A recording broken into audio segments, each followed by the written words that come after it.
Hello student, this is class 8 GK book and today we study about uh, dengue a deadly disease। Dengue के बारे में आज हम देखेंगे।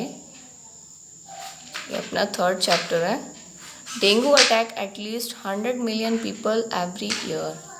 डेंगू 100 मिलियन पीपल को हर साल अटैक करता है बट किल वेरी फ्यू, लेकिन कुछ कम ही लोग इससे मरते हैं।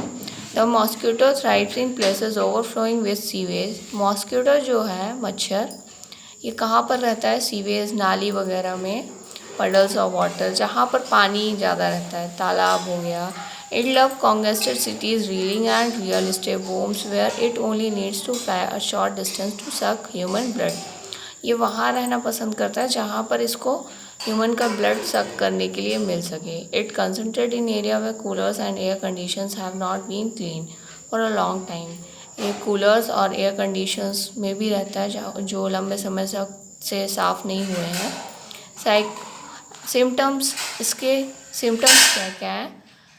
इसमें एक्यूट हेडेक्स होता है, aches and pains behind the eyes के पीछे पेन्स होता है, मसल्स में एंड जॉइंट्स में पेन होगा। Severity of joints pain have given dengue the name break bone fever. और उस जॉइंट्स में अगर पेन होता है तो उसको क्या बोलते हैं? Break bone fever. Fever and rash, fever भी आता है, usually start with high fever and rash appear 3 to 4 days after the start of fever. और फीवर के 3-4 days बाद रैशेस स्टार्ट होने लगते हैं, वॉमिटिंग भी होती है। ठीक है, ये कॉमन अकरेंस है। Hot and cold, initial illness last for 2 or 3 days। Starting में हॉट और कोल्ड लगता है। Fever then drops with the patient swing हैविंगली। Temperature rises again but not as much as the first time. फिर धीरे धीरे temperature बढ़ता है, लेकिन जो फर्स्ट टाइम टेम्परेचर ज़्यादा होता है फिर इसके बाद नॉर्मल होने लगता है। साइकिल ऑफ फियर, इसका साइकिल क्या है? मंथ में अगस्त, सितंबर, अक्टूबर और नवंबर में ये इसके इस टाइम पे ज़्यादा इसका फियर रहता है, डर रहता है। आवर्स बिटवीन 8 and 9 AM, सुबह टाइम 8 से 9 बजे तक और शाम को 5 से 6।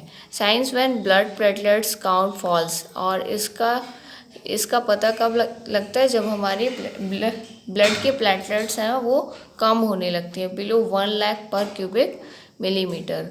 1 लाख पर क्यूबिक मिलीमीटर से कम होने लगती हैं जब हमारी प्लेटलेट्स, तो समझ में आता है कि ये डेंगू हो गया है। होम क्योर, इसको क्योर कैसे कर सकते हैं? The juice of papaya leaf, papaya leaf का जूस जो है has a dengue fighting properties, उसमें डेंगू की फाइटिंग प्रॉपर्टीज़ होती हैं। Raw papaya leaves are crushed, papaya की लीफ को क्रश करके strained and filtered for juice, और उसका जूस निकाल लेते हैं। 2 leaves give about 2 tablespoon, 2 leaves में 2 टेबल स्पून निकलता है, और ये this is considered sufficient for a day, एक दिन में इसको देना चाहिए। The juice should be taken raw without altering और बॉइलिंग, और इसको ऐसे ही लेना है बिना बॉयल किए। A bitter brew, it can be consume with honey twice a day, जिसको हनी के साथ ले सकते हैं दिन में 2 बार। To fight the dreaded fever, और इससे फीवर में कंट्रोल आएगा। The leaf can help regenerate platelets and white blood cells, और इस लीव्स के थ्रू प्लेटलेट्स रीजनरेट हो जाती हैं धीरे धीरे। Test your knowledge regarding dengue के रिगार्डिंग हम आपका नॉलेज को टेस्ट करते हैं। How is dengue fever transmitted? Dengue का फीवर कैसे ट्रांसमिट होता है? Bite of an infected female aedes mosquito, जो फीमेल एडीज मॉस्किटो होता है उसके बाइट के थ्रू इसका इन्फेक्शन होता है।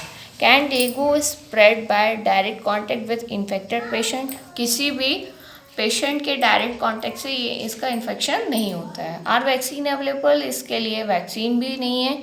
Are antibiotics useful in treating dengue infection, antibiotics useful हैं क्या डेंगू के इन्फेक्शन के लिए? तो नहीं है। Which infective organs is responsible for dengue?